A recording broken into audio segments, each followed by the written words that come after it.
time. It's always vanishing. The commute, the errands, the work functions, the meetings, selling your car. Unless you sell your car with Carvana. Get a real offer in minutes. Get it picked up from your door. Get paid on the spot. So fast, you'll wonder what the catch is. There isn't one. We just respect you and your time. Oh, you're still here? Move along now. Enjoy your day. Sell your car today. Carvana. Pickup fees may apply.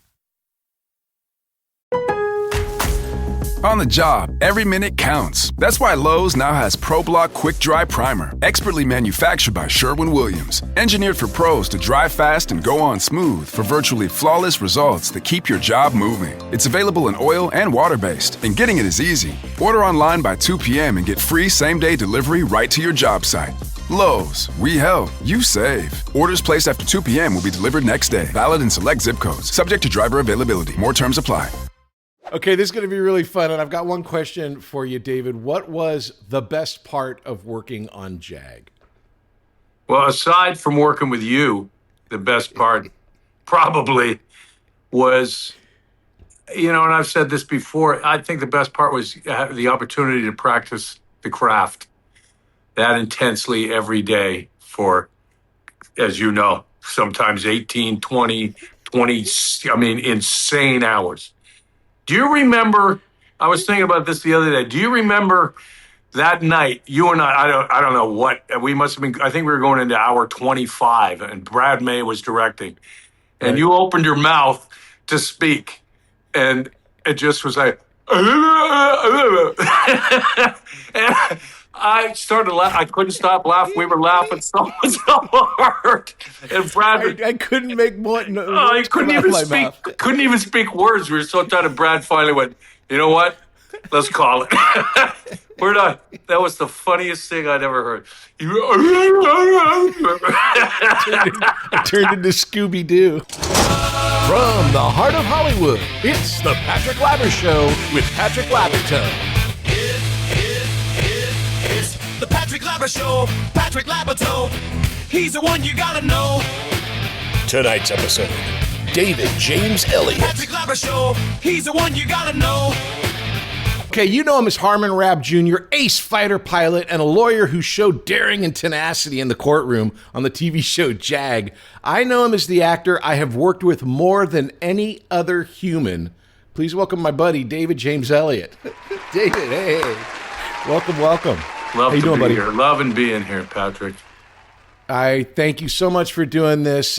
Just so everybody knows, you are not here in the United States. You're off in the Bahamas. You have a place there. You kind of grew up there in some ways. You had a lot of time there. But let's just set the table here for people who don't know. You and I were on a TV show, a military law show called JAG. We worked together on the pilot, and then you went and did a series, a year on NBC, and then I joined again on CBS from season 2 through 10. And like I said in the introduction, man, there is not one single person, including my wife Tina, who we created a TV show. I've never worked with any one person more than you. I mean, for you it may be different, maybe with Catherine or somebody like that as far as hours on the set. But yeah, so that's how we know each other, like you're saying. It's like we've spent like hours, like real life together. So it's really great talking to you, and thanks for doing this. Thanks for having me, man. Do you know, I know you know this, that the reason you came to be on the show was because you were so good in the pilot, and then after the first, when we got picked up for the mid-season replacement, and I was talking to Don, and I said, why don't we get Patrick to come back? Because he was so good. And I did not know this.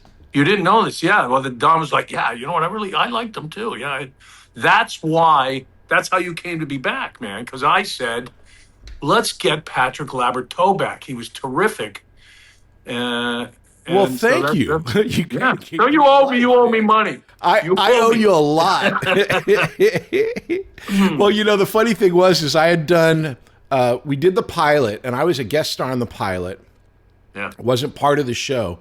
But you and I got along together so quick, so fast that Don's not an idiot. I mean, he sees it. So, like, There when was you talk good to him chemistry. later, You were funny. You brought a nice Right. tone to I the mean, show. Yeah. it's a balance that you guys, that if you know the show from the first year versus the second year, you can see where all the changes were. We'll get into that later. Okay. But yeah, I went off and I did another series for Fox. That's And right. I get this And call. it didn't go. Well, it went 8 episodes, and then when it got canceled, no one called me from Fox. I got the call from Don. And the Don says, "Hey, you want to be on a real show?" Yeah. Really? And that's how I found out that my show was canceled. Act 1, beginnings. But let's get back to David James Elliott. Okay, so beginnings, man. You're from Milton, Canada, which is, a huge, huge city. Everyone, it's world famous. Yeah. Why would a kid from Milton, how did you get to become an actor, man? What was it that was calling you? It was high school was closely, the end was approaching, and I was like, what the heck am I going to do? My father had always said, you guys are going to college. And I had I was not a great student. You had two always older brothers, was it? I have two brothers. I had two brothers. I have one brother now. One passed during the filming of Jag. He passed. Yeah. Oh, no, he didn't. No, it wasn't. No, my father passed when Jag was on. But my brother passed away later at another, when I was shooting a movie. But I'd been attracted to more, I felt more of an artistic bent. I'd been in rock and roll bands. I tried to make a go of those. And then we were reading King Lear in this grade 13 in Ontario, Canada. You would go to grade 13 if you wanted to go to university. You had to go an extra year of high school. They don't do it anymore, but they did when I was there. It was the Kinda only like a junior province college in Canada year. that did it. And we read King Lear, and the teacher said, you should be an actor. And I went, maybe that's, So my brother, who was in university at the time, talked to some guys in the theater program there, and they said, Ryerson Theater School was the best theater school in Canada. If you were going to go somewhere, you should go there. So I read Michael Shirtleff's How to Audition, because I'd never even seen a play. I knew nothing about being an actor. I read this book, and I went in and I auditioned, and out of, it was a 3-day process. You spent all day there dancing, singing, doing improv, and whatever weird exercises for 3 days. And out of 1,200 people, they picked 30, and somehow I landed in there. And they said they saw a diamond in the rough. And I think out of my class, I'm certainly the most successful guy that came out of there in my class. So the guy voted least likely to succeed. You're self-selecting yourself out of, by doing these things. Because, again, this is not a business that it's a lot of work to be a success in this business. You can have a surprise, someone finds you, you become like a star out of nowhere. But those type of people usually don't continue. It's the work that you put in. And then you went on to Stratford and did Shakespeare there, right? Yeah. Which is this huge festival in Canada. For how long were you there for? I was there for 2 seasons. They offered me a third, but I turned them down. And the way I got there was, we were coming to the end of my time in theater school, like the end of, it was almost over. And there was a girl in my class who had a boyfriend who was actually a friend of my older brother's, who had gone to the same university he did, York. And he told me where the auditions for Stratford were. And I didn't have one. So I went and crashed. I just went and sat in the waiting room. And somebody came out, they'd call a name, people would go in. And eventually the guy came out and he looked at me and he goes, who are you? And I said, listen, I don't have an audition, but if a slot opens up, I'd love an opportunity. And he gave me a curious look, and he went back in, and he came back out about 15 minutes later after the last guy, and he goes, come on in. I did it, and I got in. So that's how I wound up at Stratford. And then I won. So that's a really traditional, structured performance. When you're doing Shakespeare, it's very, very obviously Shakespearean dialogue and Shakespearean settings and the scansion and all the stuff that you're working on, the language itself. it does not lend itself to being naturalistic, but you have to bring that naturalistic quality so that you can connect with the audience.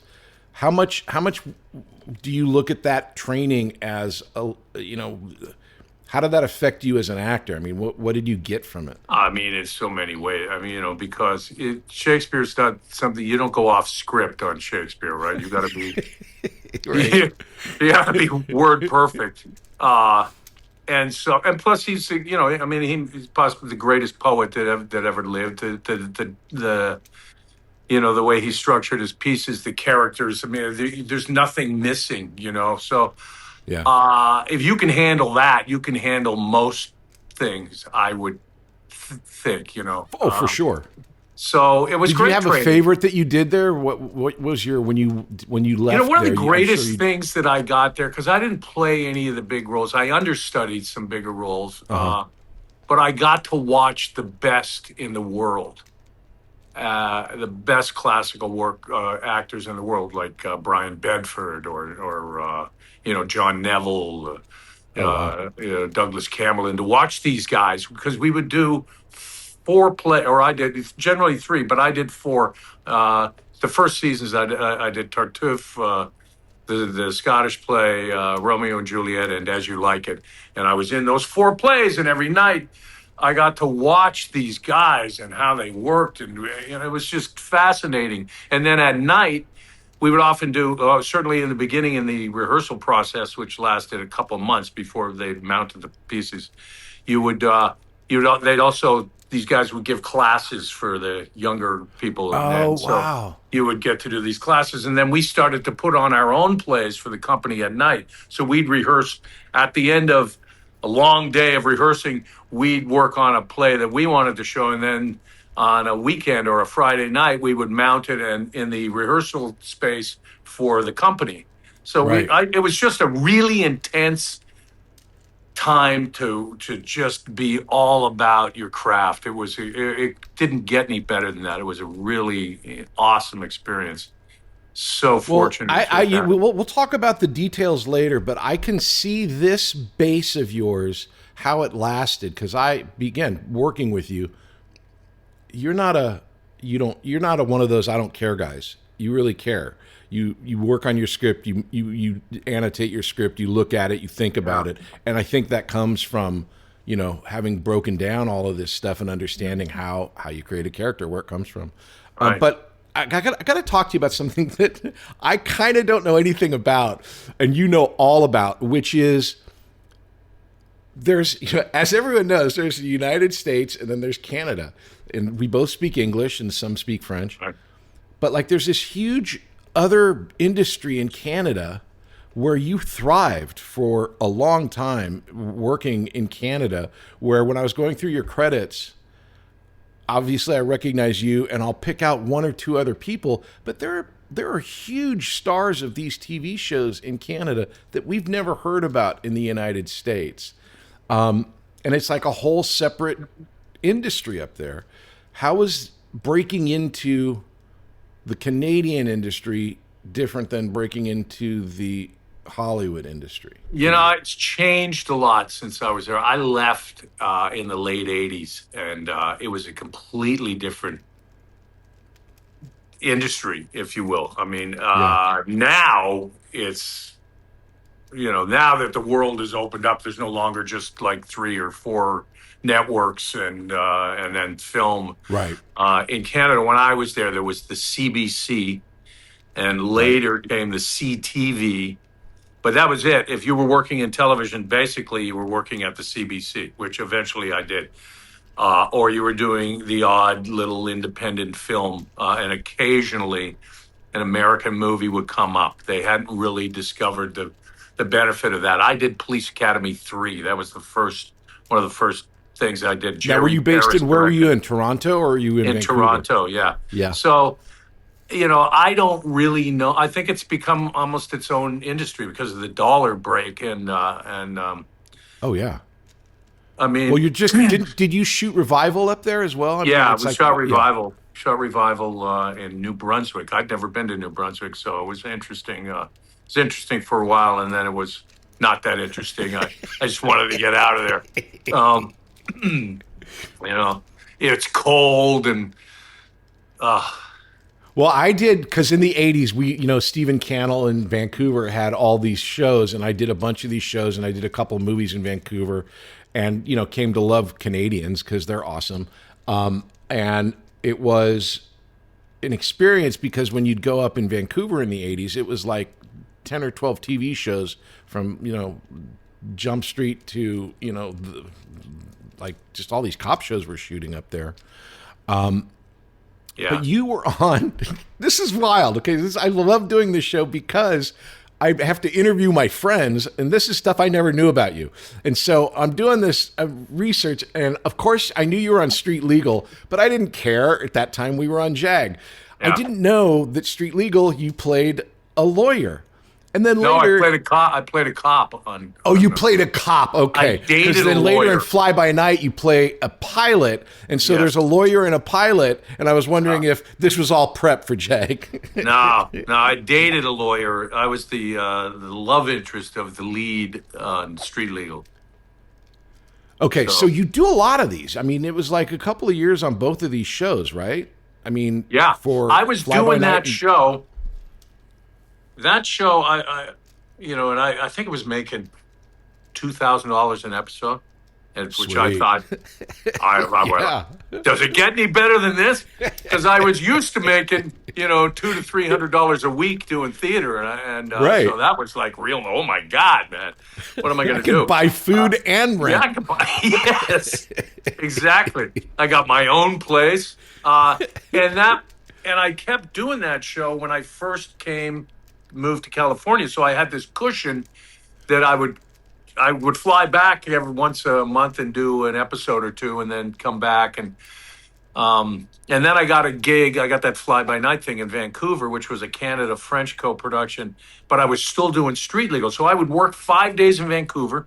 At the end of the day, Friday, I would take the red eye to Toronto, and then Sunday I'd shoot all day because they were wrapping up my character. I had to do 5 episodes, and then I'd fly back on the red eye Sunday night. Monday morning, I'd go straight to the set and start working.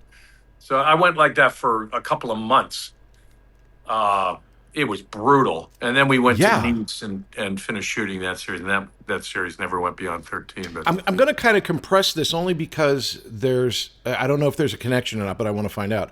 You also did The Untouchables, which was for UPN, which was, again, like one of those networks that, like the WB or Fox, they were trying to be some big thing. But The Untouchables was this kind of really successful version of that storyline. Did they shoot that in Vancouver as well? Or no, where they were shot you that on in Chicago. That was shot in for Chicago. real? Oh, Yeah. wow, okay. Shot in Chicago Which is for right below 3 years. Toronto, so the same area for you as far as Yeah, having known that it. was Yeah. I mean, you know this as well as that the process to get that job, the process to get JAG was Yeah. brutal. That show, I auditioned, and then I auditioned again, and then we got called in because you had to, not only did you have to go to the network, we went to Paramount. So we go into Paramount. It was a big casting director. I can't remember his name at the time. But there were 5 people out there, and we were going in for what we thought was one job. It turned out being 2 jobs. But he comes out in the waiting room, because this is basically the test, and says, whoever gets this job will be set for life. Oh my God, how horrible. Did you put a little more pressure on? Really? So we go in, we test, and then you go home, and then you wait all weekend. Right. And then It's Monday, always 5 o'clock on a Friday. Make you wait. Yeah. it's brutal. And then you wait all weekend. You're pulling and Monday, about midday, or maybe the end of the day, Monday, they said, all right, we need you to fly to Chicago tomorrow, and you're going to test again. Oh, my God. So we fly to Chicago, test. We check. You get there late. We had to check out of the hotel, but we weren't going to read for Chris Crow, who was doing this show, who was the producer, until the afternoon. So we had to walk around with our luggage out of the hotel, walk on the streets of Chicago, wait until 3 o'clock. We get there, we go in and do the audition, And we leave, and they go, all right, go home. So we go out with, I don't know, it was like 4 or 5 of us. We go to the airport. We get on the plane, and the plane is just about to pull away, and they mention my name. They go, hi, would David Elliott please stand up? I'm like, what? So I stand up, and all the guys who had read, they're all looking at me like, what the hell's going on? And they come and get me, and they bring me, there was a phone call. You have a phone call. I'm like, okay. Right outside the plane door, I grabbed this phone, and they said, hey, I need you. Someone's coming to pick you up. Get off the plane, grab your stuff, and go to the hotel. We'll call you in the morning. I'm like, okay, what's this regarding? We'll call you in the morning. I went, okay. So I get off the plane. I go to this hotel. They didn't have a room, so they stuck me in they brought a rollaway bed into a conference room where they have these those accordion doors, and they block off your space for me to sleep. I sleep in there. There's a phone in there, and I get up early. I'm doing push-ups. I'm trying to get because I'm thinking I got to go back in and read again. And the phone rings at like 11. Go home. I'm like, go home. Oh my God! Didn't tell me what the hell was going on. I went home. Now I wait until the end of the week. Friday at the end of the day, they call and they say, yeah, you got the job. But they'd been considered, they wanted to replace the guy playing Elliott Ness, and they were going to get me to do it. But in the end, I just played one of the Untouchables. And you want to talk about, we were shooting the pilot. There were 3 of us in one honey wagon room.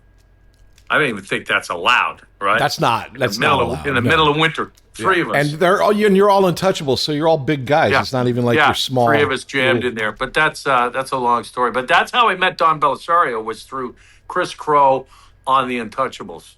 I went in and tested. Well, because Don and him have worked together before. He ended up writing on stuff as well. But he did? Oh, is that okay? Later, well, Don was doing another series, which was kind of like an amalgam of every series he'd done prior. It didn't feel that inspired. This was for the pilot. I went in and read, and then they wanted to test me. So I flew in, and then Don drove me to the test himself. And I didn't get it. And then whoever got it, the show never went.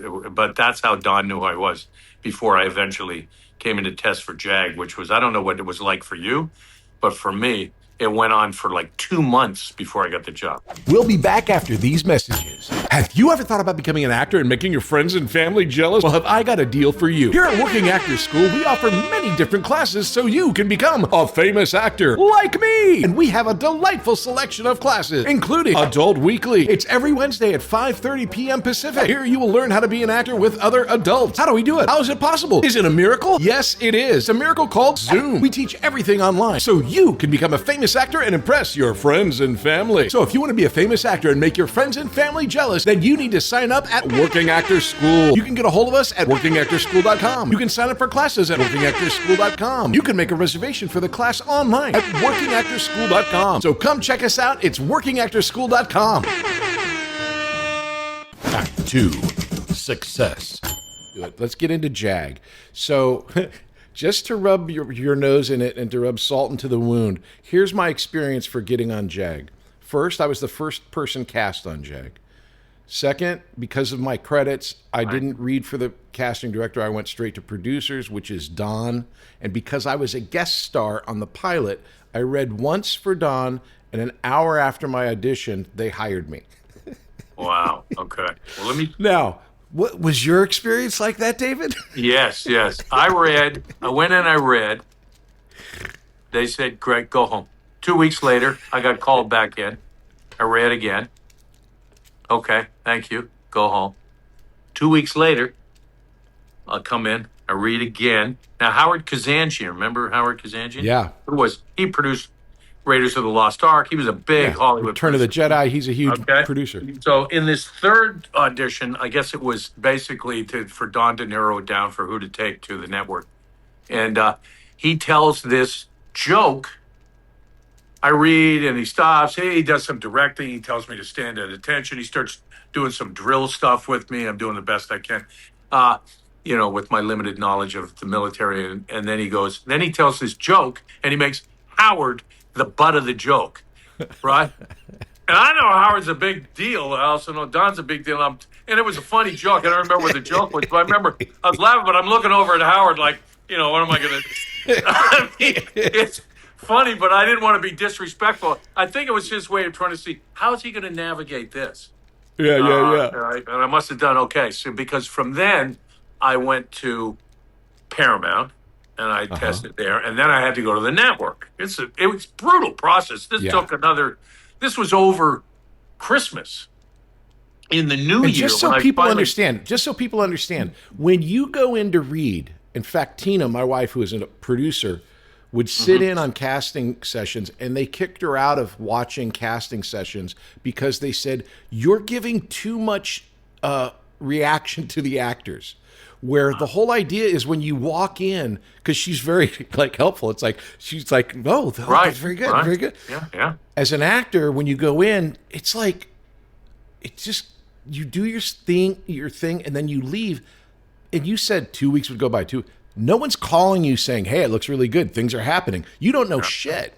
Yeah, generally. So you're going through this process. 2 months in, you head to the network, and what happened after that? I go to the network, but then I got the gig. Okay, I got the job. Now I got to go and read with partners. Okay, right. I got all these women that I'm reading with, which is at the network. I go in and read with them, and then I'd leave the room. Well, the 30 executives in this small room, all jammed in there, And and this goes on for a few days, and I'm thinking they may go, maybe we were wrong about this guy. I'm not feeling it with him anymore. So it's like you're still auditioning because it has happened where they've changed their mind during that process. Yeah. So the stress, the tension was crazy. And this was just for a pilot. Now it was a 2-hour pilot, which... and Don Belisario, I mean, it was a big deal. It was a big budget, you remember, you were there. Yeah. It was a 2-hour pilot, a big budget pilot. It was the most expensive pilot shot at that time. I think it was $3 million, which is nothing now. Nothing now, but then it was insane. People were like, even our episodes were over $1 million a piece, which was unheard of back then. But anyway, in the end, I got it, but it was a brutal process. So Andrea Parker gets the role of Lieutenant Pike. And again, JAG has evolved so many times. At the pilot conception, it was you and Andrea, and you guys would go off and fight crime. I was added in the pilot, or the character was there as just the PAO officer who's there to greet you. And like we discussed earlier, Pulver. Ensign Pulver. That's what Don kept calling you because that's kind of what you were. You were the Jack Lemmon. Exactly, that guy, and it just worked kind of well. I mean, all three of us. She's still one of my favorite people. Yeah. And so we do the pilot, and again, like you're saying, this huge pilot is happening, and all these moving parts. I'd never been involved in anything from the beginning. You'd already done 2 TV shows. You'd already been through the process with the Untouchables. And I don't have to tell you this, David, but dude, there was something about JAG that was like relentless amounts of work. It was always a show that was like on the brink of blank. And it was just hours and hours and hours. So you go off to do this pilot. We're shooting the pilot. What were your thoughts when things are, Don wrote it and directed it, which can be good and bad, meaning that you get a direct line to an answer. He's going to tell you something, and that's the answer because he's the writer, director, producer, godhead of the show. But it's also, there's no wiggle room. It's Don or it's not Don. What was your experience in that pilot situation with Don being the director and everything? I loved working with Don. He was terrific on the pilot. Everyone had told me going in, I went, you're working with Don Belisario? Get ready, man. He yells, and he's a very difficult man to work with. And I'm like, I don't know who they were describing because that's not the guy I worked with on the pilot. Now, that guy showed up during the series, but on the pilot, which they called The Honeymoon, it was a dream. He was great. I loved it. He was so supportive. He was having a ball. I was having a ball. You and I were hanging out. We were in Corpus Christi. I remember we went we ate crawfish. We went at crawfish. We were hanging out. So you do the pilot with Andrea Parker. I go off to do this TV show on Fox because I'm not a part of the regular cast. Right. Then the story I heard was that Don Ohlmeyer wanted a blonde for the girl, and so they fired Andrea and they hired Tracy. And then when Don moved to CBS, he got what he wanted. But that's what I heard. What happened for you? What was your experience? You do the pilot. I don't know. I got a call. Don said they picked it up, but they don't want Andrea. I'm like, why? I don't know. They don't like her. They don't like her, but then they gave her own show, another show. She was on The Pretender. Yeah, because when we went to CBS, he calls to get Andrea back, and she's doing The Pretender for NBC. So I guess what you heard is probably what happened. I didn't hear that. Okay. I know that Don Ohlmeyer, because I know when we went to the upfronts, I thought Don was, the 900-pound gorilla. And then I saw him around Don Ohlmeyer, and he was a little, he wasn't suddenly this guy. You could tell who the big dog was, and it was Ohlmeyer. He's the buyer. He's the guy that runs NBC, so you got to be nice to your boss. Yes, right. Belisario's boss was Don Ohlmeyer. Yes. So anyway, I guess that's probably what happened. But then we had to go through the damn. I had to go back into the testing sessions again with people, and then they found Tracy, and then and then of course, then NBC dropped the show. NBC was never really behind the show. It was an odd. Right, they kept moving it. They put it on different nights. It was on Wednesday. It was on Tuesday. It was on Friday. It was on Saturday. It was like, and they never let anybody know where it was. The only reason we had an audience is people found it. People who liked the show liked it. Now, remember, this was during the Clinton administration. They were downsizing the military. People weren't really interested in a military show. They'd been beaten to death with Vietnam movies. It was kind of dragging. And then they dropped it. While we were shooting, what Don decided, the last episode is going to be a cliffhanger. That way, if they drop it, they're going to be left with a little mud on their face. And the story I tell, which was, it's one of my favorite stories, is like I was telling you earlier, I'd done this Fox TV show for 8 episodes, and I found out it was canceled when Don calls me and says, "Hey, you want to come do a real show? And I'm going to put you on JAG, and you'll play Bud and all this stuff." And so they get me to the set, and we're down shooting that last episode for NBC. We're down in Long Beach. We're at this ship, and Glenn Morshower's there, and John Ashton is there. And Don gathers the whole cast and crew to introduce me and introduce that I'm going to be a part of the show. And he goes, "Come here, Patrick, come here." And he puts his arm around me. I was wrong. He wasn't introducing me. He was announcing to the cast and crew that the show had been canceled. Yeah. Well. But don't worry about it. I'm going to go, and we're going to get on ABC because ABC wants us. And he goes off to New York, but apparently Les Moonves at CBS calls and says, "Don't go to New York, or when you land in New York, come to me, and we'll put you on." And that's how we ended up at CBS. So now we're at CBS. I'm now part of the show. And once again, David James Elliott's the lone man standing. You're playing Harmon, but now the whole show is different. How did you find out that what did you hear? The show was canceled. So do your agents go, "Well, let's get you out there," or what happened? Yeah, there was a lot of interest to me. We were getting a lot of people wanted me to talk to me about doing something. It was pretty exciting. I remember it was a really exciting. I was getting excited again because there was a lot of interest in me, and then I get a call. Don's on the plane. Back when they had phones on planes, David. Yeah. Where were you? I've been trying to get a hold of you because, listen, I've been around, but we didn't really have I guess they had cell phones, but not everybody had a cell phone. I don't even know if it was on a cell phone that he called. Might have been on a cell phone. But anyway, he got a hold of me. He said he'd been trying to get a hold of me, right? And he goes, "We got a mid-season pickup." And I went, "Oh, really?" Right? "You don't sound excited." I go, "Because I'm not. I mean, I got some exciting stuff over here, but I'm still under contract. There's nothing I can do about it. He still owned me, And it's like, I'm like, no, I'm excited. I just, and that's how I found out we got a mid-season replacement. I'm like, oh God. So mid-season replacement, if you don't know, is when you get a brand new show, you get a full season order, which at the time was 22 to 24 episodes. The reason you weren't excited was because when you negotiate your contract as somebody that is unknown, basically, you get a certain amount of money because you're the lead, which is great. But by this time, you'd been on network TV for a year. So I'm sure any offer that's coming in now is going to be way beyond whatever quote you're getting for JAG. Yeah.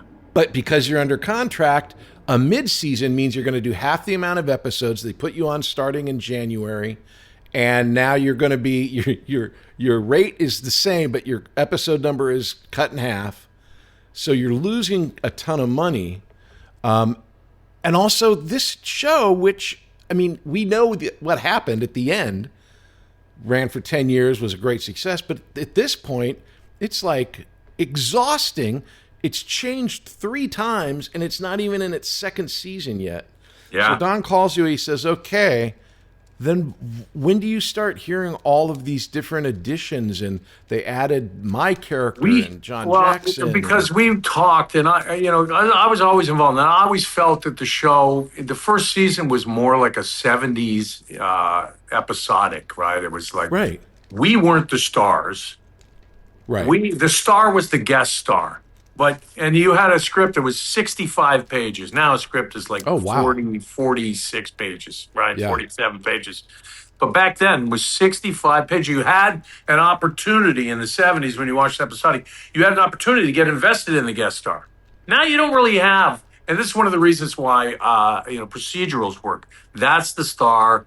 Everybody supports the process they get to. Everybody kind of knows where it's going to go. It's a safe thing to watch. It's you can escape because you don't have to worry about any jarring thing happening. But anyway, at this point, I always felt that the show suffered from not being invested in the main characters, and I told Don that. I went, we need to involve their life in these stories so that we have, not only are we advancing the story per episode, but we have farther reaching investment in characters and their lives and what's going on with them that helps to hook people to come back week after week, not just because on an episodic, if you miss an episode, you didn't really miss anything. You're not going to not know what happened to the main character because you never really know beyond what his job is. So that's why when we were talking and I said, God, we should bring Patrick back. He brought a really great element to the show, just like Ensign Pulver did. What was it on Mutiny and the Bounty? Is that not Mutiny and the Bounty, but the Cane Mutiny, Strawberry. Cane Mutiny. I think that was it, right? Or whatever film it was. The Cane Mutiny. Which was a nice relief from this. So it just made a more roundabout and more investment friendly show.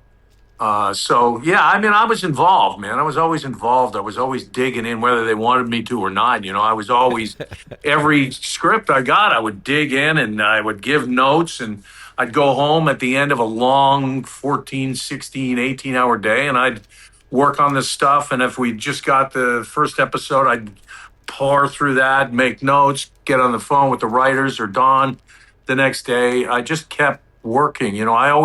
Don had told me in the very beginning, he said, everybody's going to look to you. If you give 50%, that's all you're going to get. If you give everything, then they will look to you. So I always consider that my job to give everything I think had. you did. I mean, I want to talk to you about being number one in its own little area, but the idea of when you're on a TV show, it's such a monotonous grind because you're going to the same places, you're working with the same crew. It's not like a movie where you can have an intense period. It's the difference between a sprint in a movie and like a marathon on these TV shows. And for 10 years, I remember on episode 2, the Fair Winds and Following Seas, the very last episode of Jag, 224, 225, 200 and some episodes. I was in your chair and I looked in your thing, and you still had your script marked up. It's like, it blew me away. It was like, here's a guy that never stopped working on that. And I mean, it really pays off. So in that last episode, Catherine Bell played the body in the very first scene of that episode of season 1. And then she put on like a full court press, wrote a letter, did all the things. And then they started interviewing people for the new girl, because Don, the story again that I heard was Don Belisario was so frustrated with Don Ohlmeyer that he wanted to get back to his original vision of what, the girl in Jag was going to be like, that's why Tracy was kind of jettisoned. That's from what I understand. Again, no shade to Tracy, just like this was a battle between the two Dons.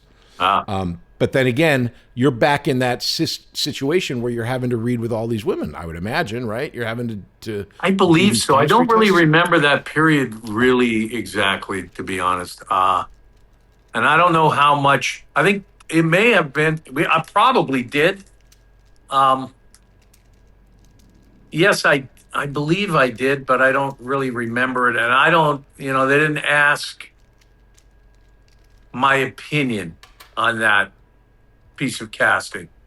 I don't remember that, but I was busy. I think I was.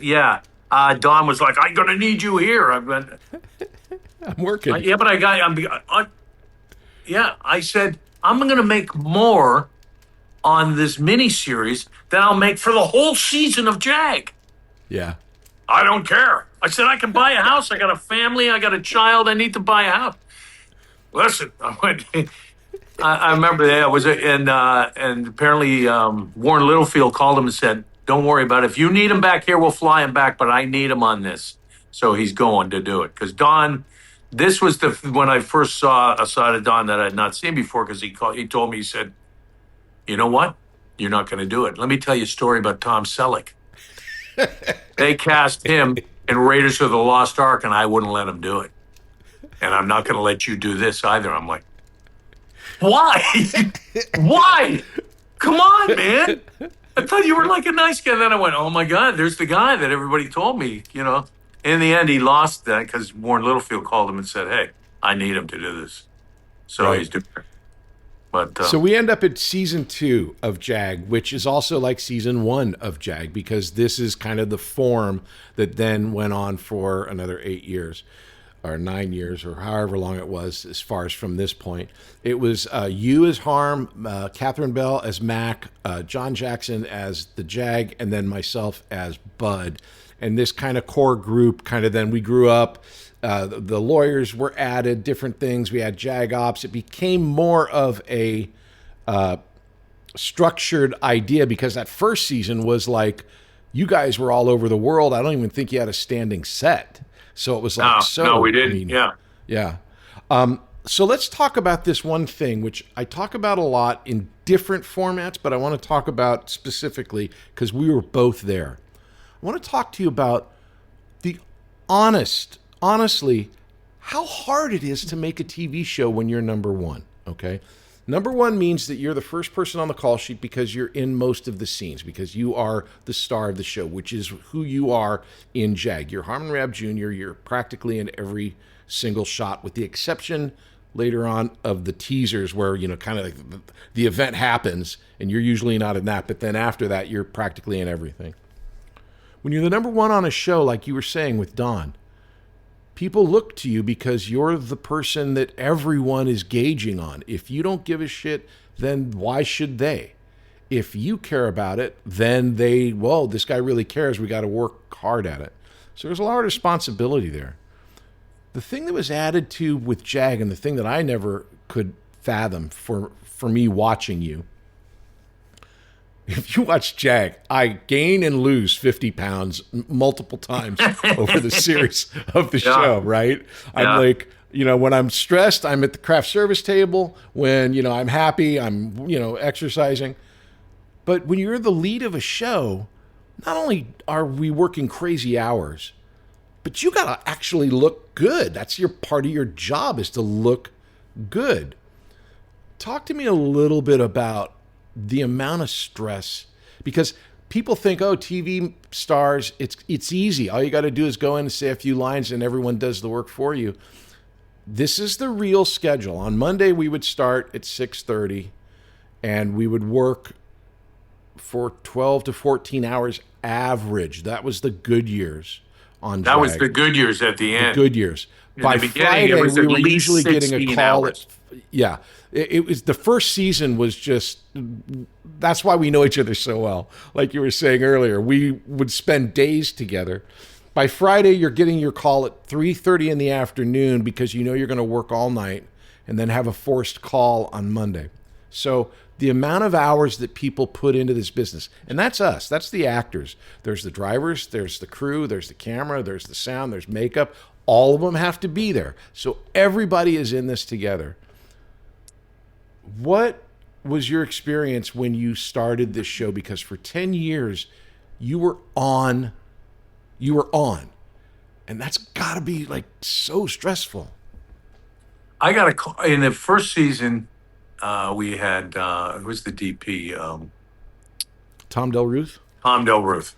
Okay, so we're about 4, 5 episodes in, and we're working 18, 19-hour days every day. I remember one day we were like 26 hours. We were lining up for third meal Saturday at like noon. We'd been, and people are taking individual orders. I'm like, this is insane. What are we doing? And Tom goes to Don and says, your boy's not looking so good. And I get this call from Don, right? And Don goes, David, are you burning the candle at both ends? Because you know what? Tom tells me you're not looking good. I'm looking at dailies. I said, well, first off, Don, I don't drink. So to burn the candle, when would I have time? I look when like would you have a candle? You're working me to death. I'm dragging in here. My eyeballs are hanging on the ground at the end every day. Oh, my God. Okay. Well, all right. Okay. No, I understand. All right. And then he left it alone. But those are the crazy. It's crazy. Nobody could figure out how to make this show. It wasn't until really Brad May. Brad May came in and showed them how we could do this show and only work 12-hour days, because before him, we had guys like Alan Levy and these other guys would come in and they would just crush you. It was like they didn't want to leave the set. We're like, right. Do you not want to go home? How many takes of this do we have to do? We're going on 15 and you're going, you know what, just give me one, just change the frame, okay, all right, let's go again. I'm going, oh my God, man, it was brutal. You remember. Well, like you said, when we worked on the pilot, one of the great things with Don is he's the final say, right? So he knows what he wants, he wrote it, he produces it. The structure of working in television is it's a writer's medium. Don is a writer. He's the creator. They work on the scripts. And then when you get to the set, you hire these guys like Alan Levy or like, Ray Austin or whoever that have directed for their entire lives, and they are proficient. They are excellent directors for television. They know how to get things done. However, when you have a guy like Don Belisario, where the director is rethinking everything he's shooting because he goes, well, what if Don wants coverage? Meaning that, he needs close-ups in this to cut to. You don't get it. I think you're going to get an earful. That Brad May came up with was Brad was a cinematographer before he's a director. Brad would shoot these oneers without coverage, which allows you to take a scene that would take 5 hours to shoot and do it in 2. And kind of like put himself on the line for Don's wrath if Don says, there's nothing to cut to. Who am I cutting to? Yeah. Because you couldn't cut it. So there's all these political dynamics which have a lot to do with your day-to-day life. I mean, you literally lived at the set. You would drive home to sleep and then come back. I was like that with you for the first couple of years, and then they kind of broke it up into the different storylines where, kind of we would have different things going on in the episodes. Yes. But those first couple of years were, to say it like that, first couple of years were, honestly, people just don't understand. It's not like I'm complaining, because it was one of the best times of my life. I loved doing the show. I loved working with you and the crew and everybody. But yeah, it was crazy amount of hours. Okay, so we're working really, really hard on Jag. We worked with a guy by the name of Matt Siglock, with Brian Bernstein, with all these great guys that we kind of grew up together with, and just a really great. Matt was our military technical advisor. I always like to shout him out because the guy works so hard, and it's such a big part of the show. When we started going down these roads, like you were talking, that you wanted some sort of stakes for the character overall. Do you have like a favorite Harm storyline? Doesn't have to be an episode, but like, what did you like about working as Harm for so many years? I think I had favorite episodes, and I had guys I loved working with. I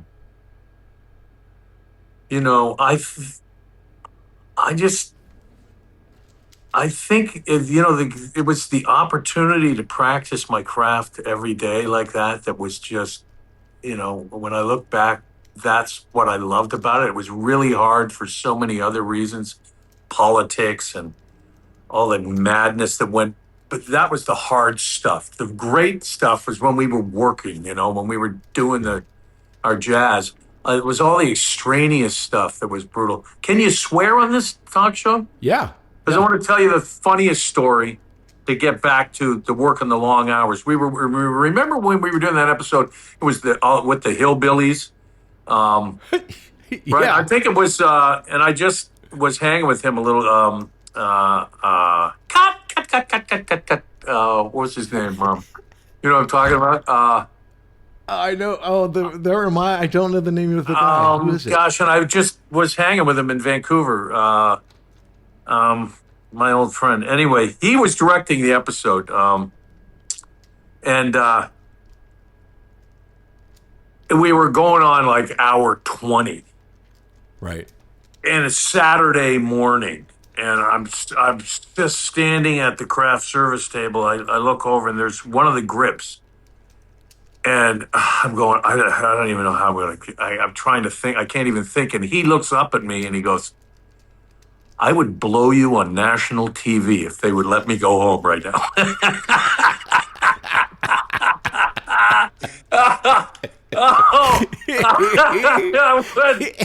That is so perfect. Jesus Christ. That's where we were. Oh, my God. That's how you felt, man. It was just, everyone... It was like you're making a ton of money. Overtime is great. Greg Beeman, that was his name. Oh, Greg Beeman. Oh, yeah, Greg is a great director. Great director. He was directing that episode. Oh, God. So yeah, it was. So when you get to play this character for so long, you said you had favorite episodes. What was your favorite? I think early on I loved that Tony directed that thing where, God, it was with this Tony Warmby was one of my favorite. Tony Warmby, yeah, yeah, was one of my faves. And this was these flashback episodes where the guy who had known my father, I think, and I just remember working with Tony. I loved Tony. Was one of the guys who came on to direct that would go deeper. That he was into character and he wasn't into shots. Like Alan Levy was a very technical director. There was a lot of technical guys. Tony was not that guy. Tony was about. He was one of the only directors I remember who would stand by the camera and not in video village. Yes, he would watch you like 5 feet from you. Yeah, that's the way they used to do it. I mean, they used to be, before they had the video playback, or a lot of shows couldn't afford the video playback before it became so synonymous with TV. They would stand next to the lens right up front to see your face so they could see what the lens saw. I was used to that, and Tony did it, and because he was old school, and I loved the episodes that he directed. I mean, honestly, to this day, he gave the best direction I've ever received from a director ever. He goes, "All right, that was wonderful. I want a little bit less. I want to smell it, but I don't want to taste it." Which is like just like for an actor who's looking for gradations. I mean, it's just such a great description of how to emote something. We'll be back after these messages. Hey there, I'm Patrick Labyorteaux, and I've been an actor since I was a little kid, so I know what it's like to be a little kid actor. So I have a class here called Youth Weekly, and that meets every Tuesday at 5:30 p.m. Pacific, and it is an awesome class if you are young and want to learn all about acting. We have a great set of kids, and it's taught on Zoom, so you can do it from anywhere. You can do it on your phone, you can do it on your laptop, on an iPad. It's awesome. I've had kids take a class while they were in the car coming back from soccer practice. I swear to you. So if acting is in your blood, come to workingactorschool.com and check out the Youth Weekly class every Tuesday at 5:30 p.m. Pacific. I'll see you there. Act 3, present day. What would be the worst thing about working on Jag? I mean, no personal attacks. I don't care about that. No. Like the time, I guess, right?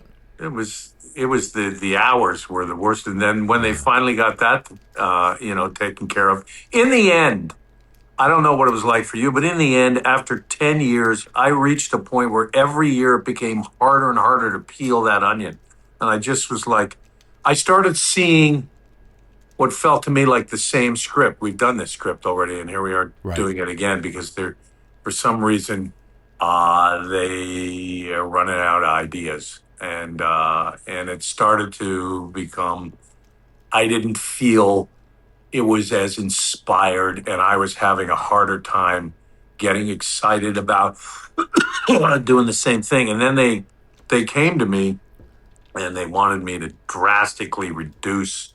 They said, I don't know if we're going to be able to do this show anymore. Maybe we can do a couple movies, but your salary is going to have to go way down. And I'm like... I said, oh, okay. Is Don's salary going way down? Yeah. No. I went, well, then, I'm Scottish, then I'm right? out. Yeah. I mean, if everybody's doing it, or I'm the only guy who has to do it. I mean, come on, man. So, in the end, that's sort of when it died for me. I just went, it's just not that fun anymore. And, here's the interesting thing, and I have a theory about this too, for when you're talking about a TV show, right? So this is a perfect example of that. Harm and Mac, more specifically Harm, because it's through the whole series, he's like the center of the wheel, right?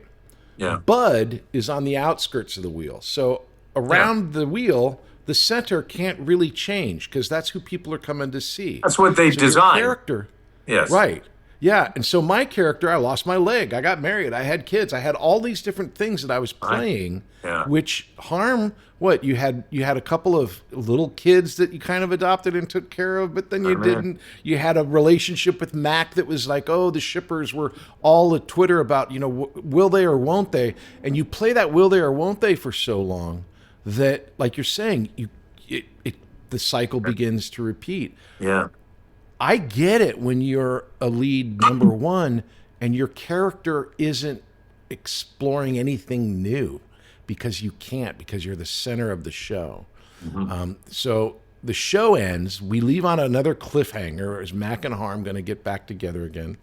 And then I just want your opinion on this. I'll give my opinion so you're not out there in the wilderness. You come back to do NCIS LA, run by our buddy R. Scott Gemmell, who's now running The Pit, just won an Emmy. He's great writer from the very beginning. He's running that show. He brings you and Catherine back on. I love Scott. I love you guys. I thought that show was horrible. I just couldn't get over what they did to the characters or what they didn't do with the characters. It was kind of like this, just will they or won't they, but did they or didn't they? What happened? I was really frustrated with it just as a person watching it. Thought you guys were great, but it's like, I didn't know what they were doing with it. What did you think about that whole experience going into NCIS LA and being reunited with Catherine and Scott? Well, that was Scott's idea. I went to Scott and pitched an idea for a series, and in which the Harm character, or somebody similar to the Harm character, is now running the as an admiral, is now running the Top Gun school, in San Diego at Miramar. And he liked the idea, but he said, let's do this. Why don't I? Because I think it was something that he always wanted to do. I think he wanted to bring back the Harmon Mack characters and resolve something on the show.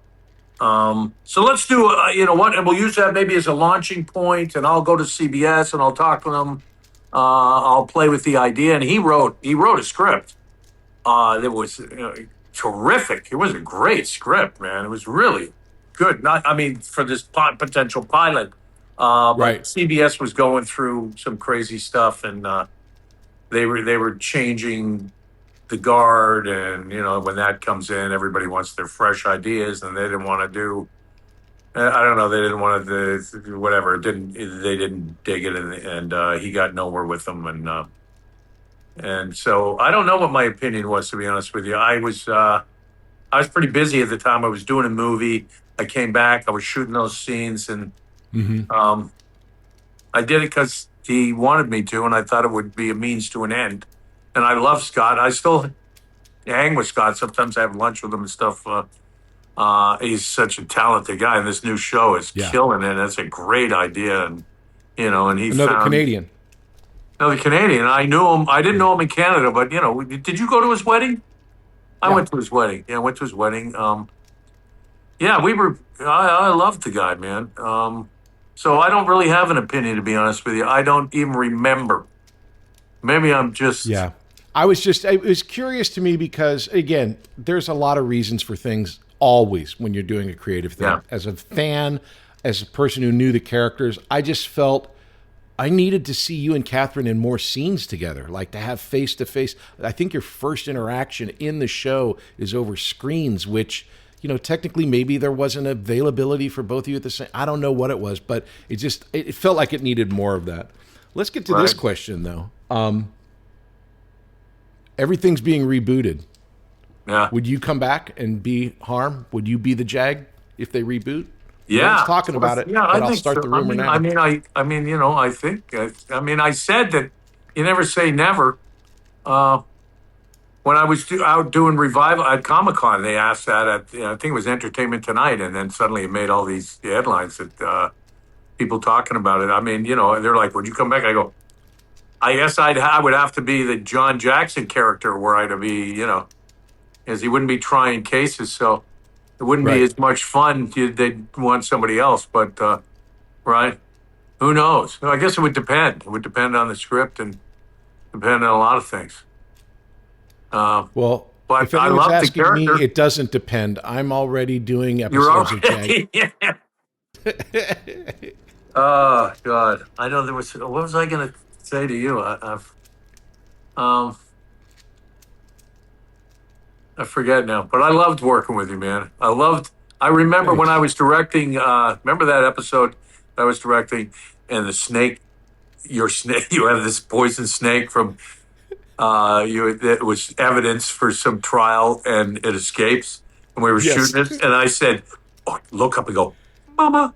And the way you did it was, it was on the floor laughing. It was so. You look at the cage, you go, "The snake's gone," and you look up and you go, "Mama."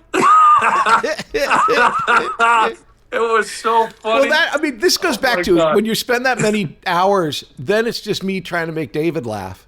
Let's talk about that. You directed 3 episodes. What was that whole experience? I loved that, man. That was the first one. They told me you have to have every shot ready. You got to know every shot you're going to shoot in the whole episode. Producers are always afraid of actors who are directing the first time. They don't think they can do it. Oh my God, man, I gotta.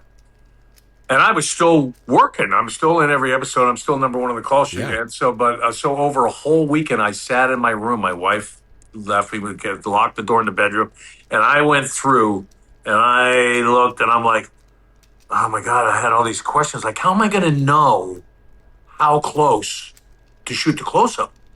How am I going to know? I'm trying to twist my head I'm watching stuff on TV. I'm trying to get a feel because I hadn't directed before, you know, and I'm trying to figure out how it's going to cut in my mind. Anyway, I went it was exhausting. But I had a script. I still have it somewhere, and it is just annotated beyond. And I had that with me because you can't go off a plan unless you have a plan. You can't shoot from the hip as so many of these guys do, and it doesn't always work. But and then I discovered that you're going to know when you're shooting, when the close-up, you're going to know intuitively how close you want that shot. But when you're and also the other thing too, on a show like that where you've got a precedent of what the show looks like, your cinematographer is going to set your frame for the most part. As the director, you're going to go, I want to come down like this, and then you watch and you see what they're doing, and then you work together. But we had that. We had that. He was a great cinematographer, but then he says they were always on me about time. We gotta, you gotta go. Was Hugo your DP? No, Hugo. They were doing Don's other pilot. First Monday. Yeah, First Monday, and so I had Don. I forget his name now, Don, but he was he designed a beautiful shot, and I was like, Don, we got to move, and he goes, hey. When they hired me, they didn't ask me if I was fast. They asked me if I was good. I'm going, why are you doing this to me, man? They're killing me. It's my first direction opportunity, and you're going to lay that on me? Really, man? You can't work with me a little bit? I mean, come on, dude. Anyway, I loved it. I loved seeing what I imagined coming to life. I loved directing you. Really a lot. You're having an actor as a director too can also be what you did, which was really good as a director, is you understood how to talk to me, but you didn't act through me. A lot of actor directors want to puppet the performances, but you didn't.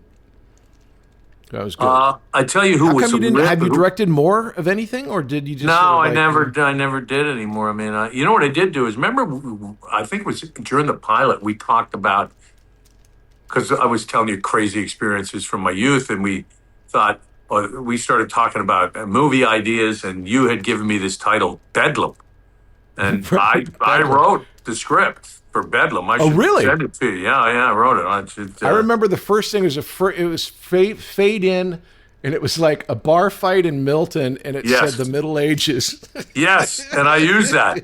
If you want, I'll send you the script. You can read it. I would love that. Now, you had a real band. What was, if I remember correctly, was the real band called the Lone Gunmen? No. No.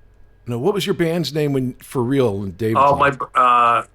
We were called the Assassinators, which my brother had a band called the Sophisticados. That was for the bands. And the Dynamics was a band I was in. Well, while we're here, just quickly, David James Elliott is not your birth name. How did you get to be David James Elliott? Because somebody had my name in Canada when I joined the theater union. Somebody had my name, so they said you can't have that name, or the checks will wind up being sent to the wrong places. So you got to have a different name. So I went, crikey! And there was a name that I wanted that I wish I'd taken, which was my uncle's name. His name was James Layden. That's a great name. And my very heavy drama name, James Layden, man. Academy Award winner James Layden. My teacher, teacher at theater school said, "Well, everybody's going to think you're related to Leo Layden." And I went, "Oh, I don't even know who Leo Layden is, and I still don't really know who Leo Layden was. I think he was a famous Canadian actor, or somewhat famous." So then I came up with. My mother said David Elliott, who had been my arch enemy growing up. I went, oh, okay, I'll go David Elliott. And then when I moved to the U.S., there was a David Elliott, right? And I went, Christ. So I thought, I'll get a middle initial. And so SAG said, well, here's the rule. If you want the middle initial, you have to get permission from David Elliott. So I called this guy and I said, hey, apparently I got to get your permission to use the middle initial to have David Elliott. And he goes, let me think about it for the weekend. And then he called me back and he said, no. I'm like, really? So then I had to add a third name, which my agent gave me. He goes, well, how about James? I went, okay, all right. I went, I had a job. Oh, yeah, I had Untouchables? China Beach, and I had to have a name. So I'm like, all right, we'll go with that. So that's how it happened. But it was by committee that I wound up with the name. I don't even really This like it. This isn't a regular question, but it's such a unique situation. You're famous as David James Elliott. You're known as that. I know you as that. Yeah. Do you when you think of yourself, who are you in your head? I guess I think of myself as David Elliott now, DJE. Yeah. Now. Yeah. I didn't for a long time, but now I do. Unless I'm in the Bahamas, and then I got to deal with my legal name all the time, and then I become, my legal name. So, Interesting. yeah. Okay, so we did another project together, but we never worked together. We did, again, it was our friend Brad May, did a movie called The Storm, or That's Mega right, Storm, yeah. or the Ultimate Storm. We were Right, both yeah. in another big event movie for NBC. I played a paramedic, you played a general.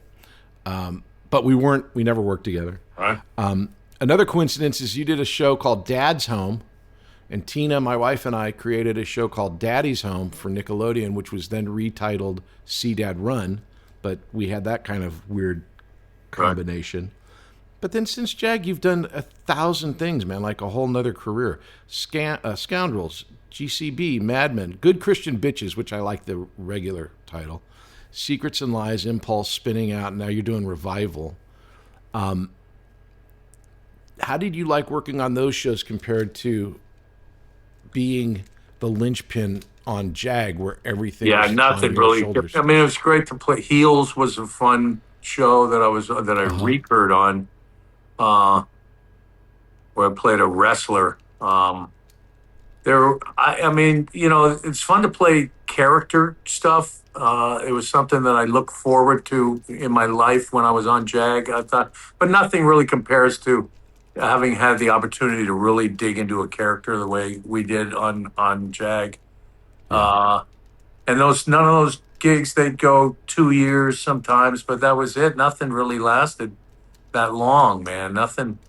Nothing really does. I mean, it's such a unique situation to have. Yeah.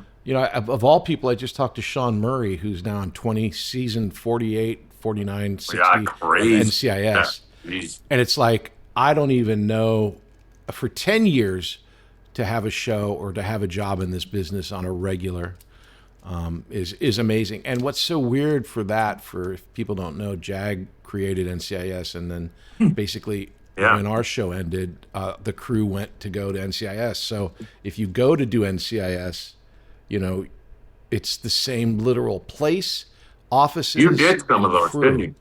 Yeah, I have. I've done a bunch of them. And in fact, on one of them, before you guys were on NCIS, I pitched to Horowitz, and they added it. I said, people really want to know what happened to Harmon Mack. Can I add this line? And I added a line where I'm talking to Sean Murray, his character, Proby. He says, hey, how's Harmon Mack? And I go, oh, you'll never believe it. The secret, here's what's happened to Harmon Mack. Harmon Mack, and then right before I'm about to tell what happens to you guys, someone interrupts us and we have to go on with the scene. But I kind of did a little tease for everybody. We'll be back after these messages. Hey, I'm Patrick Labyorteaux, and I play an actor on TV, and I've been doing this for a long, long time. And I know what it's like if you are in a class with people, and sometimes you just want to have that one-on-one connection with the person that you're working with to go over, a particular scene, or maybe you have an audition, or maybe you just want the privacy to try stuff that you don't really know is going to work and not have anyone look at you.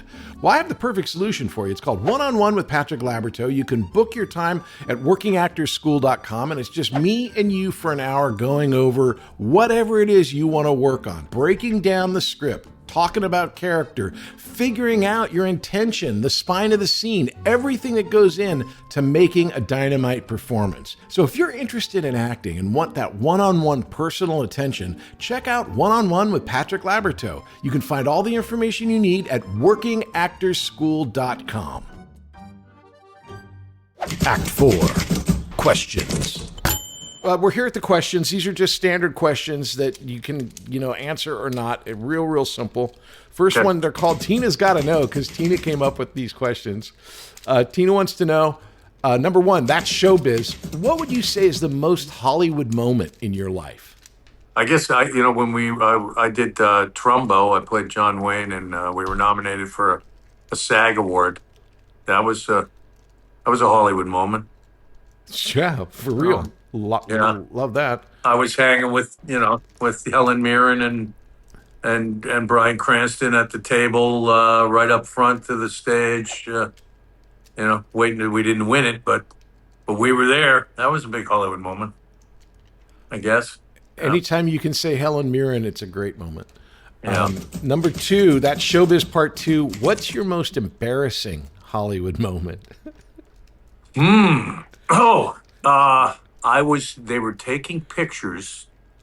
I'm entering, I don't even remember where it was, but we're doing the photo, you know how you do the photo thing, and they're taking pictures, and Jim Carrey comes in, and I guess he doesn't realize I'm there, and he walks right in, he stands right in front of me, and he starts taking, and they're taking pictures. I'm like, oh my God. I don't know why I didn't pick him up and move him. I'm going, really? So that's probably my most embarrassing moment. That's pretty funny.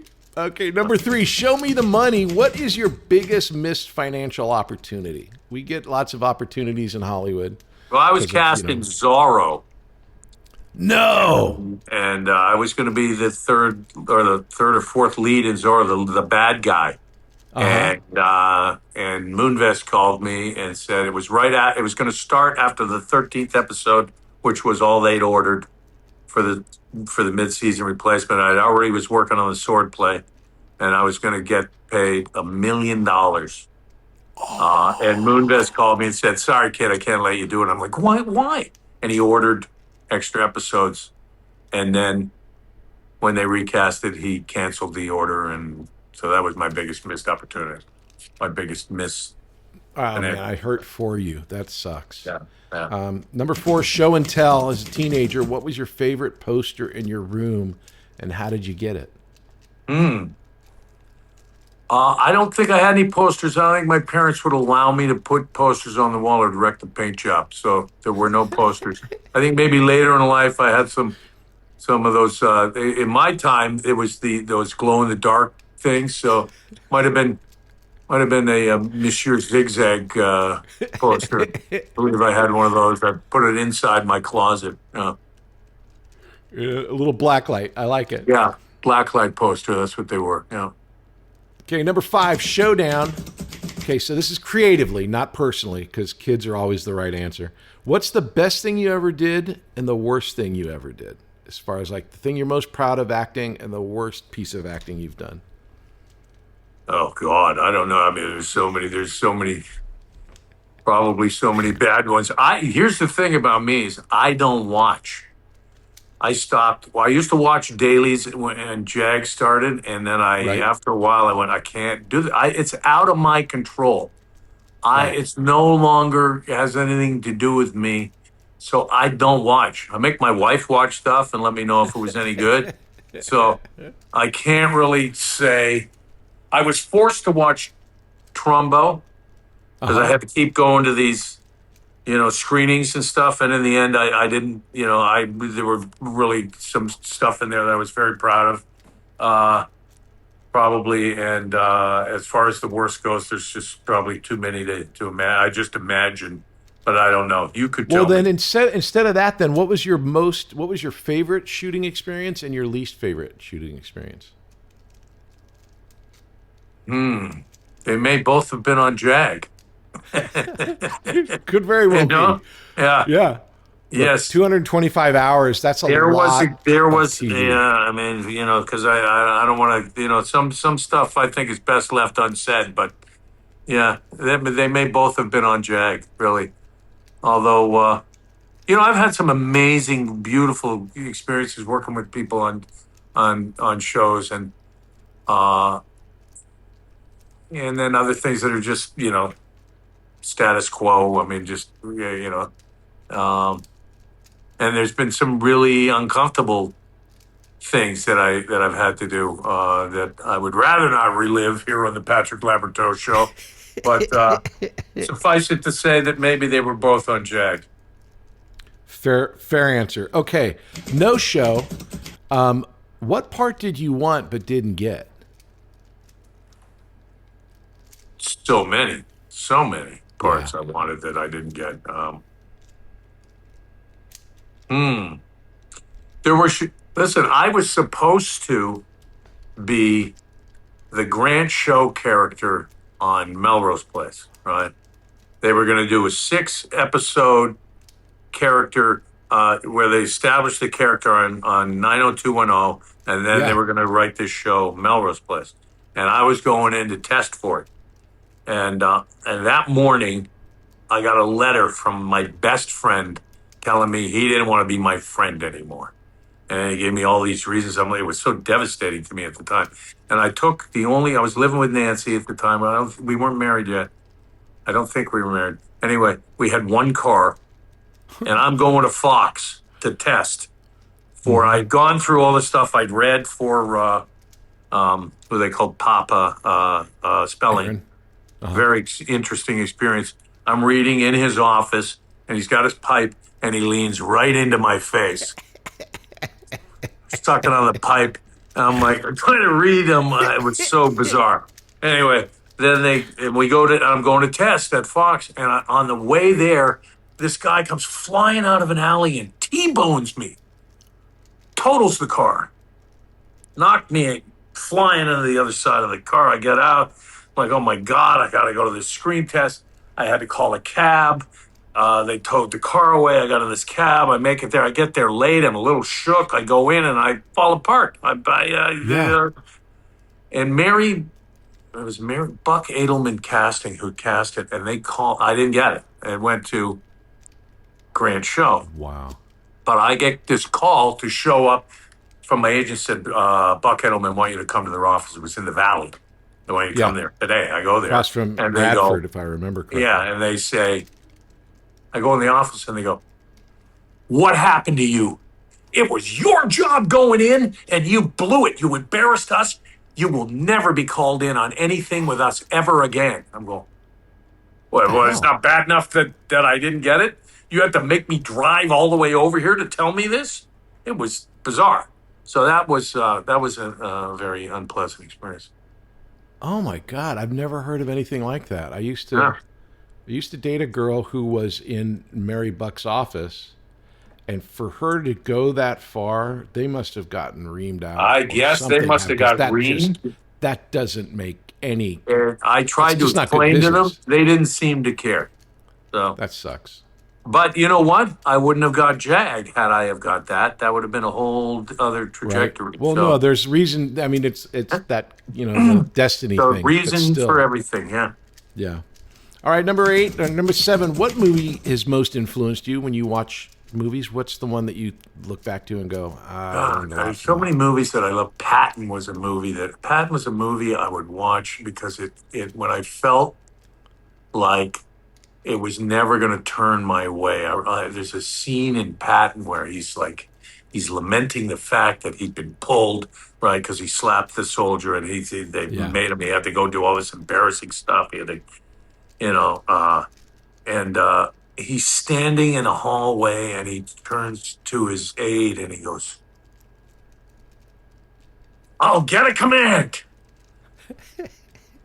I know he knew it was going to happen. He just decided that God would not have brought me this far to let me down. Now he wouldn't do it. I'll get a command. That and The Greatest Story Ever Told. I used to watch that when I felt like things were never going to turn my way. Those two, in that respect, are movies that I would go to. It's funny you bring up Patton because I never realized it before this moment, but whenever I'm doing Don Belisario, that's who I'm doing. He's Patton to me. George C. Scott, man. I read Patton's autobiography that he wrote from his journals during the war, and that movie is pretty much right out of that book. It's fascinating. What an interesting guy. Yeah. So moving on to number 8, Show Me Again can be a completely different one. What movie do you rewatch the most? What's your comfort movie? You probably wouldn't see this movie coming, but Notting Hill, I may have seen maybe more than any movie. It's a great movie. I think it's a perfect movie. There are a lot of comedies that we watch. Nancy and I rewatch, but Notting Hill, I think, is the one we watch the most. I also watch The Count of Monte Cristo, the older one, a lot. Love that movie. You turned me on to a movie with Michael Caine called Shock to the System. Yes. What a great! I've seen that maybe 10 times. Isn't it? A bibbity boppity. Yeah. Ooh. So good. All right, and finally, show me some love. What's your favorite performance of mine? Well, it was. Weren't you the pizza delivery guy in? What was that? 3 Ninjas. Yes. No way. Yeah. No, Bud. It would be Bud. Bud is my favorite Labyorteaux. Yeah. Show. Well, this episode obviously is really special because, like I said at the top of it, and we've kind of alluded to it, I don't know of any other person that I will ever be as close to professionally as far as working the amount of hours that you and I work together, and so many of those hours. Because look, friendships, time, people, you're always going to have days that are bad or days that you just I can't get over. I want to get out of this day. But for the most part, I want to say this to you specifically. I really, really appreciate what you brought to being number one on the show. Like you said, and I will back this up, it wouldn't have been the show it was without David James Elliott being the actor that you are, the amount of work that you put in, not just the hours, but like the real life work. You cared. And when that happens, and when you have my job there was to be funny and to bring in levity. And a lot of people, just because Harm wasn't, the biggest crack up, don't know that you're a really funny guy. That you saw that and you helped fight for that, or you would, you'd say the right thing to the right director, and like, oh no, that's kind of funny, keep that in, which, is a big deal for another actor to have someone kind of in your corner, on your side. Yeah. Obviously, JAG's a huge part of my life. Found my wife there. We had a kid. You and Nancy had a couple kids during the show. Nancy was on the show. But this was really special. I really want to thank you for doing this, and it was great. Thank you. Thanks, man. I love being on your show. It's the Patrick Labyorteaux. Patrick Labyorteaux. He's the one you gotta know. Hey, everybody. I'm so glad that you're enjoying the podcast and checking it out. It is an audio podcast wherever you get your audio podcast, and it's a video podcast over on YouTube. My socials are all patrick.labyorteaux. And that is on Instagram, on YouTube, on TikTok. I'm everywhere. If you want information on the school, you can go to workingactorsschool.com. We have classes going all the time. It's a lot of fun. I suggest you check it out. Hey, we'll see you next time. It's the Patrick Labyorteaux. Patrick Labyorteaux. He's the one you gotta know. It's never too early for Lowe's Black Friday deals. Snag some of our biggest savings of the season right now, like 25% off select pre-lit artificial Christmas trees. And get yourself free select DeWalt, Cobalt, or Craftsman tools when you buy a select battery or combo kit before the Black Friday rush. Because everyone loves free stuff, right? Lowe's, we help, you save. Valid through 12/3 while supplies last. Selection varies by location.